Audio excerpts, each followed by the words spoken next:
Hello, my name is Rebecca, and this is my final project um, of I can't say it, the ethnography.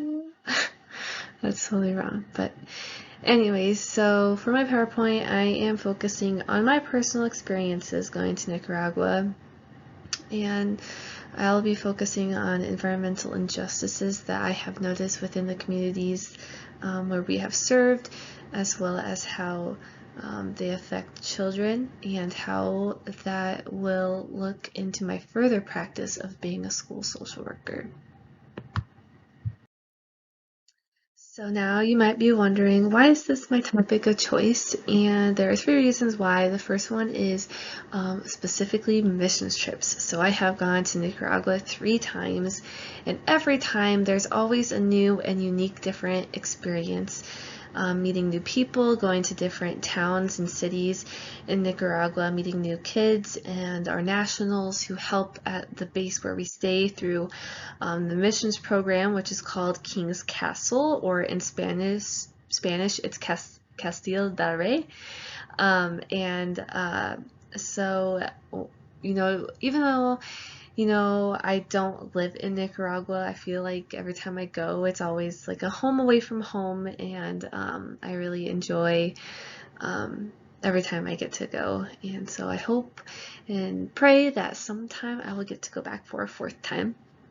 A second reason is just for a cultural experience. So when I was looking at the assignment requirements, I was instantly thinking of like cultural experience and diversity, and I think of anytime I go on a missions trip, whether it's in or outside of the States. And I feel like in America, we have a lot of privileges, and I don't think we understand the injustices until we actually see it. We can see pictures, we can hear about it on the news, but until you go in person, you don't really know until you see it in person. And so I've gotten to do that, and I, just think overall that it's beautiful seeing the love that everyone has for another, even despite the injustices.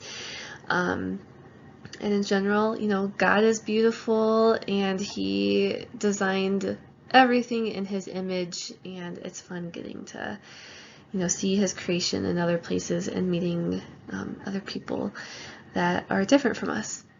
And my third reason is I have put down there my new friend. So I live on a campground, a Christian Mennonite campground in Tisquote, Illinois, and we have a lot of new people who come from different states, and this year we got some out of the country friends, and it's a new program that they started. I can't think of the name of it, but we had 2, and one was from Belize, and then my friend Judy, who's in this picture, as you can see, she's from Nicaragua, and it made me even meeting her, it sparked even more interest, and I knew that I could turn to her for more questions if I needed.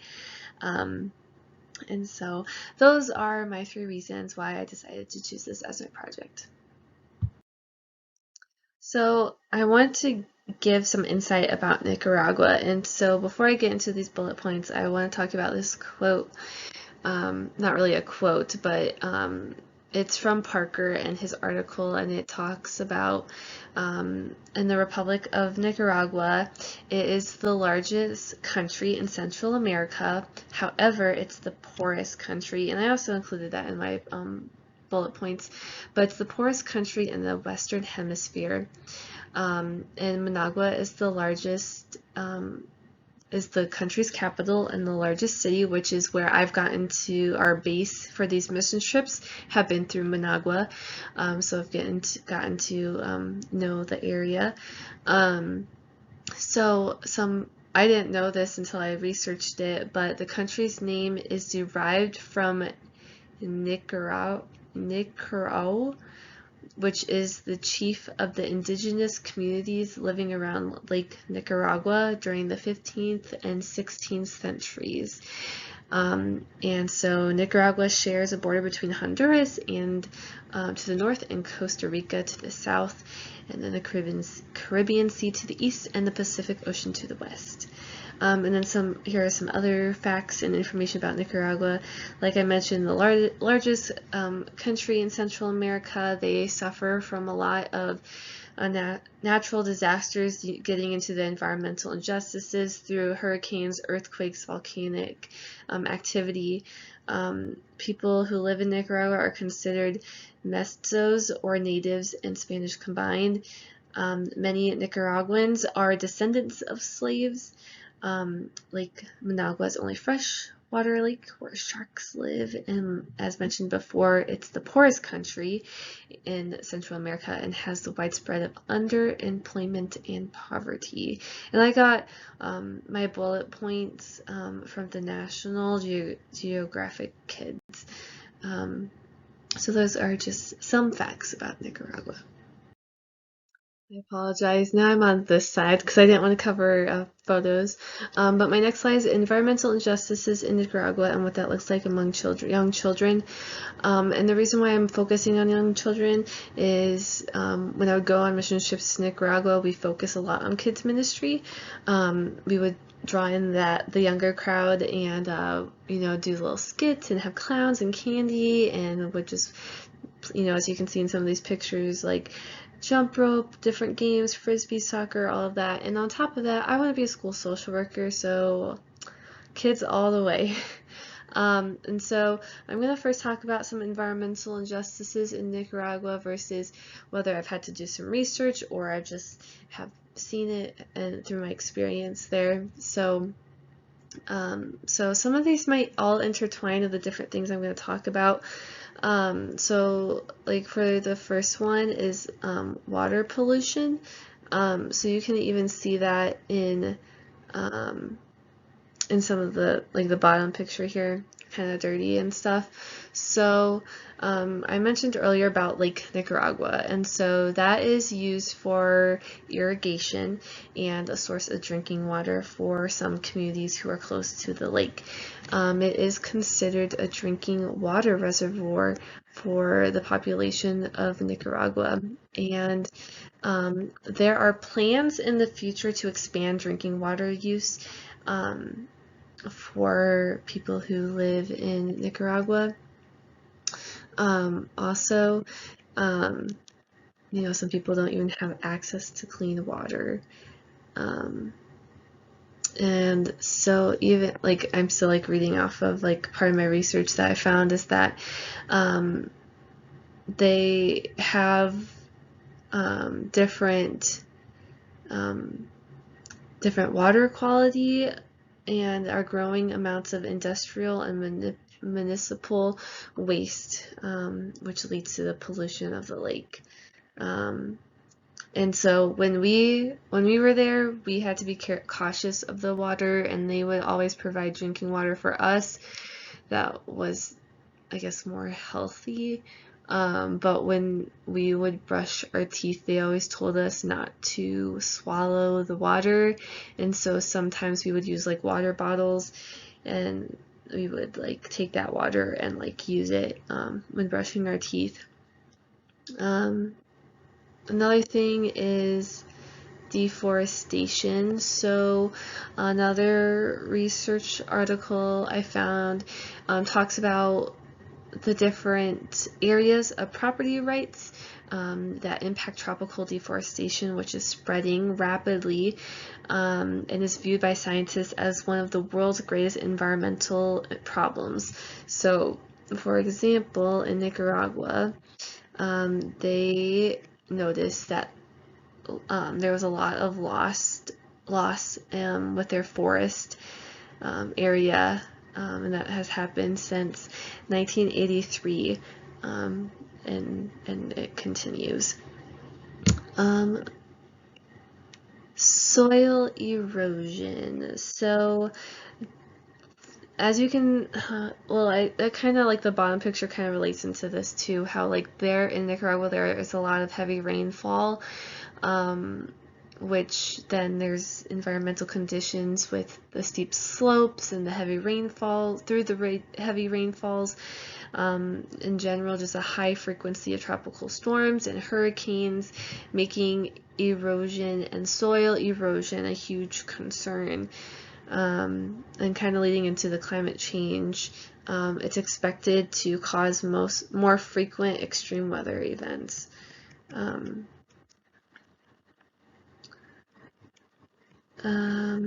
then my last point kinda for this last one is the poverty and inequality. So I saw this firsthand, and all of this that I'm talking about is researched pretty much on this slide, and so I found that in Nicaragua, with its 6 point some million people, is one of Latin America's least developed countries, and 46% of the population lives below the poverty line, and 50% live in extreme poverty.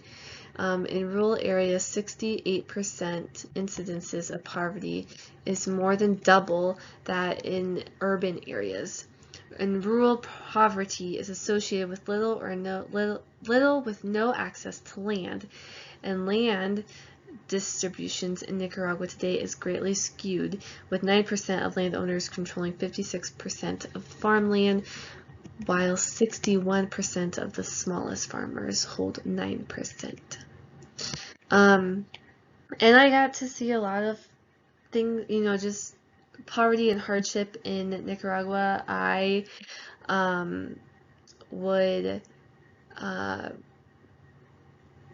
travel, and when we would be there, and just seeing the dirt roads and the living conditions and not having bathrooms and having to bring our own toilet paper, and all this hardship. And so leading into what it looks like among young children, I found that they struggle with low income. They're, again, poorest country, food insecurity, poverty, needing clean water. There's child labor and young pregnancies. And you can see the second picture on my, the camera's backwards, on my right. Should be your right too. This young boy is cleaning our school bus and its window, and was expected to pay money. And some more research I found in general that 17% of children under the age of 5 suffer with chronic malnutrition in Nicaragua. And as mentioned before, there's a lot of natural disasters such as hurricanes, droughts, flooding, earthquakes, and climate change, coupled with poverty, have led to an increase in food insecurity. The National School Meal Program tries to provide, help for these children, and try to provide those nutritious meals. Since Hurricane Eta hit Nicaragua in 2020, sorry, I lost my notes. Almost there.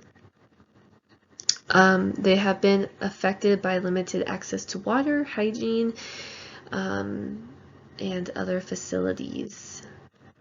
And in the rainy season, it takes away from that fresh water sources. However, majority of this water is inaccessible and unsafe to drink. And I talked a lot about water.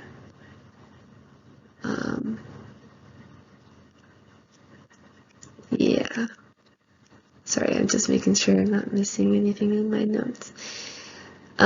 So another thing is education is described to be free. However, children are only required to attend school in Nicaragua until the age of 12, and attendance is not strictly enforced like it is in the United States.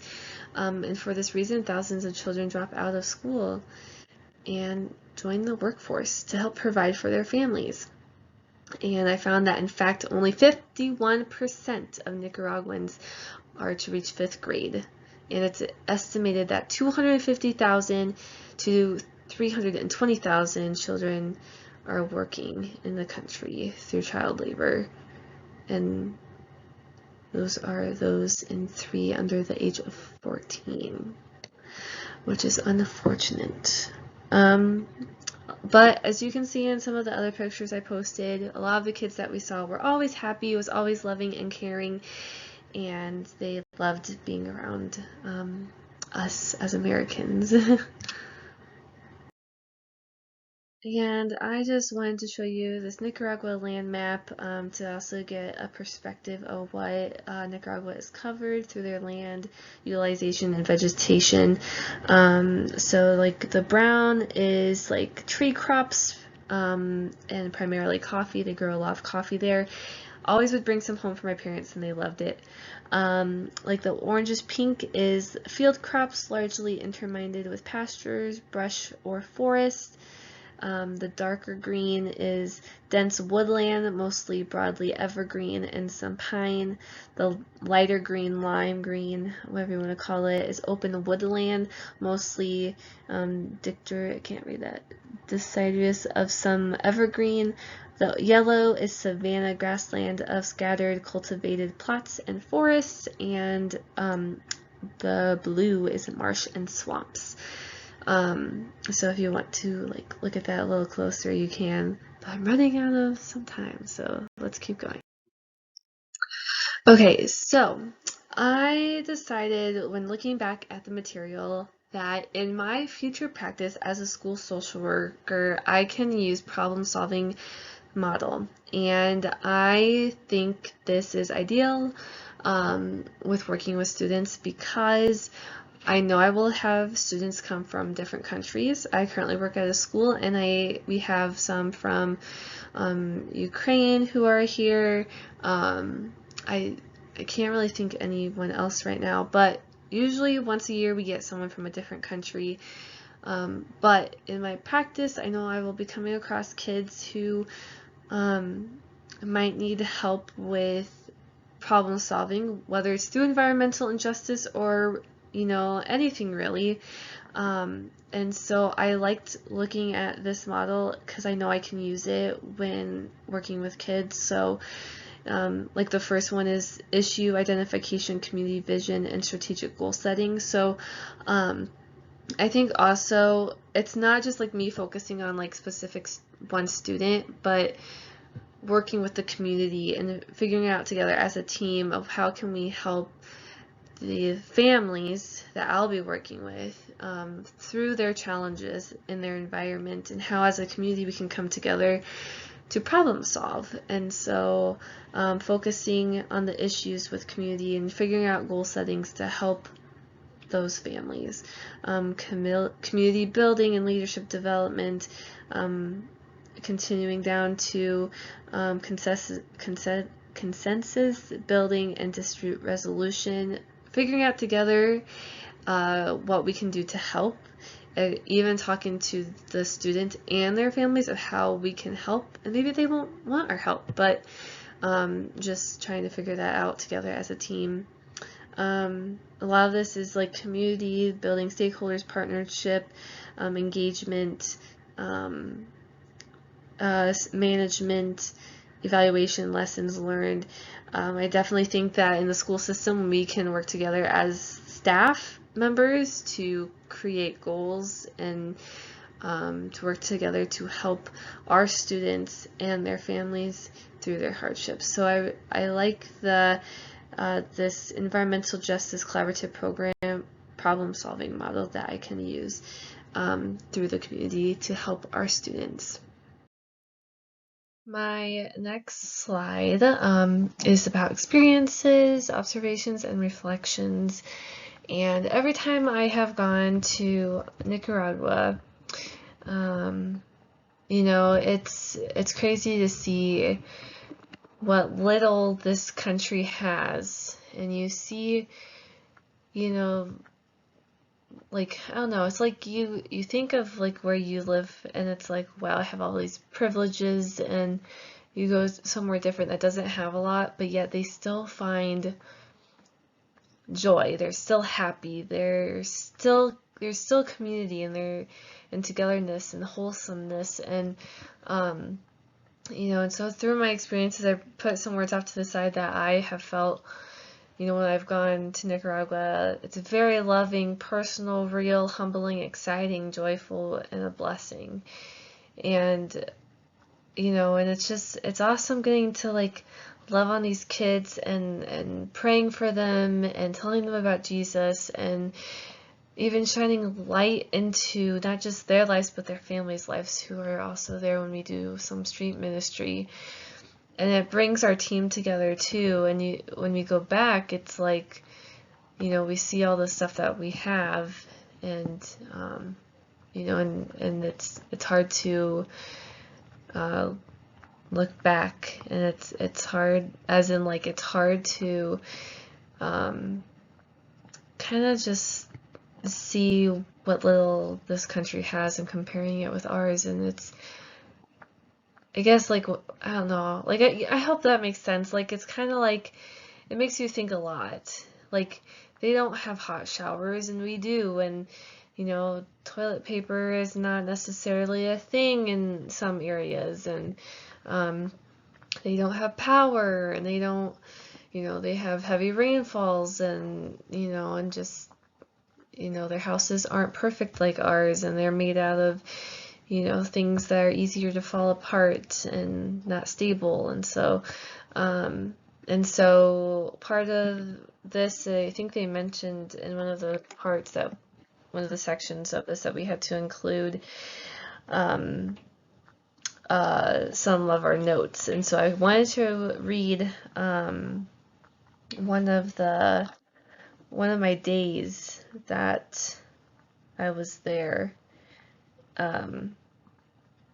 So this was my 4th day, and one of the times I went there, and bear with me, some of it probably doesn't even go along with this, but so I said we woke up bright and early around 6 because breakfast was at 7.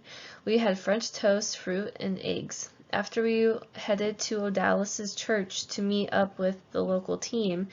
It was about 40-minute drive. Once we got there, we did a program right by the church. It was a beautiful green building. During the program, I sat by a little girl and boy. The girl kept smiling at me, and the boy talked to me, but I wasn't sure what he was saying, so he walked away. But the program went well. After the program, we took pictures with the girls, and then some of them went with us to our next program. We got to play jump rope with the girls, and they loved it. We got to perform in the skit. I think it was the clock skit and the little boy skit. It was good. Later we had lunch, which was a turkey sandwich, some cheese, and chips and cookies. Later we then we got on the bus and went to the gas station. Before we ate, we said goodbye to the kids we went with. It was so fun trying to talk to them. And also there was Wi-Fi, which wasn't at most places, but in some areas they did have it. Although it was slow, but I got to talk to my mom a little bit. When we went inside the gas station, we could get ice cream and hang out. I got to talk to Juan and Odalis about my church, or about my birthday, and it was fun. We then got on the bus and went back to do another program somewhere else. We got to play with the kiddos, did skits, and it was fun. I kept saying that. Although it started to rain, so we moved the kids under shelter so we could still pray for them. After we said goodbye, we headed back to Odalis's church. Zach preached, and I got to be in the skit. It was good and fun. And Odalis's brother did worship songs in English and in Spanish. After the service, we got to pray for the church family. Liz and I prayed for this little girl who was crying. It was powerful. And we prayed with the pastor. After that night, we went and we ate pupusas, and I had cheese and bean in mine. It was good with the coleslaw. I hurt because of being busy, but then we went home, had Zevos, and went to bed. So that was just one thing, and I think a huge takeaway from that is that we didn't have to know their language, and they didn't have to know ours. They just we're happy that we were there to have fun with them and to tell them about Jesus. And I think that's what it's gonna look like in heaven. We come from all different kinds of people, ethnicities, race, and gender, and all this other stuff, but we can come together and still have the same thing in common, which is loving Jesus. So that's some experiences and reflections. Social work practice.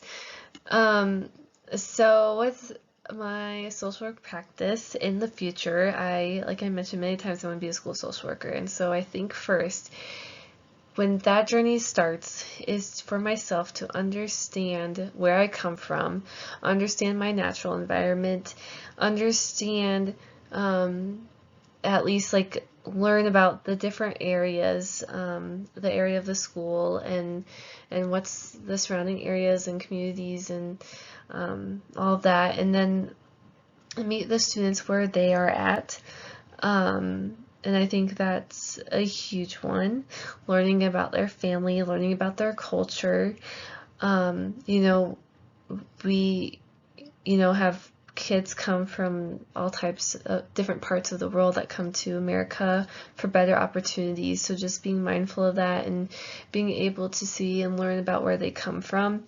And I think that's very important. I remember when I was younger, we did around the world at school, and we had little fake passports, and each room had a different country, and we would learn about it from someone who used to live there or has been there, and we would try different foods from that country and learn about all different kinds of things from that part of the world. And so I think that's very important, and I think schools and teachers and staff and everyone needs to be mindful of the different kids that we will impact. And then I think in my practice, I can use theoretical foundations and the phases that they talked about, using different types of theories and system practices and learning about the phases. I did write the phases down, but now I don't have that notes in front of me. But from this, I think they were talking about learning from the story and how that impacts us in our life, and so learning that with my students and their families. And then in general, just challenge them. I think it's hard nowadays. I think, even when I was younger, people were bullied, and that's still going to be a thing. And so just challenging them to be mindful of we're all different and unique in our own ways, and that we should all be appreciative of each other. And I think that that's hard, especially older kids, and but just being mindful of that and finding ways to help challenge the student body to care and respect each other. And so that's about it of my final assignment for this class. I learned a lot, and it was awesome getting to remember all the good times I've had in Nicaragua. And so the next page is my reference page. But if you have any questions, please let me know. Thanks.